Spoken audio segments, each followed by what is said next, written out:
Administration territoriale, porte-parole du gouvernement. Bonsoir, monsieur le ministre. Bonsoir. Voilà, avec vous donc ce communiqué du gouvernement que nous attendons depuis. Merci infiniment. Au nom de nos plus hautes autorités, j'ai l'insigne honneur de donner lecture du communiqué numéro 033 du gouvernement de la transition, communiqué dont la teneur suit.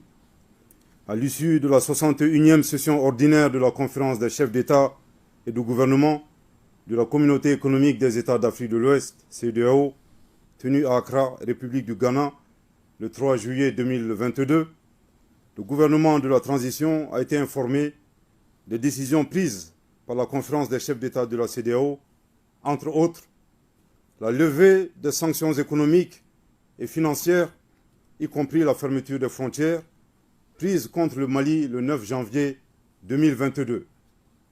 À la suite de ces décisions, le gouvernement de la transition note, enfin, avec satisfaction, une convergence de vues ayant permis de parvenir à un compromis et à la prise en compte des demandes fortes du peuple malien, à savoir la nécessité de mener des réformes politiques et institutionnelles avant d'organiser des élections.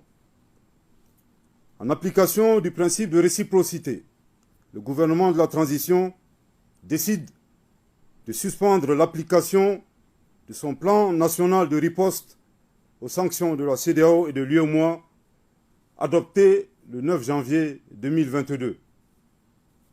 Après 7 mois de sanctions illégales, illégitimes et inhumaines contre le Mali, le gouvernement remercie le peuple malien et salue son sacrifice et sa résilience.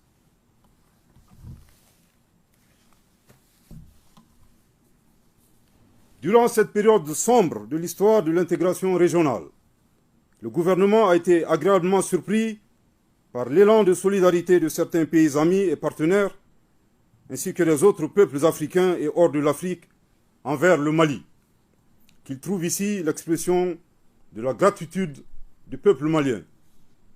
Le Mali n'oubliera pas la solidarité agissante de son Excellence le colonel Mamadi Doumbouya, président de la transition, chef de l'État de la République de Guinée, qui, conscient de la profondeur des liens séculaires, de fraternité qui unissent nos deux peuples, a pris la décision courageuse de permettre au Mali d'avoir une ouverture sur le monde à partir de ses ports. À son Excellence, le président Mohamed Ould Cheikh Al-Ghazouani de la République islamique de Mauritanie et du peuple frère de la Mauritanie, nous exprimons notre profonde gratitude pour son soutien fraternel et inconditionnel à l'endroit du peuple malien.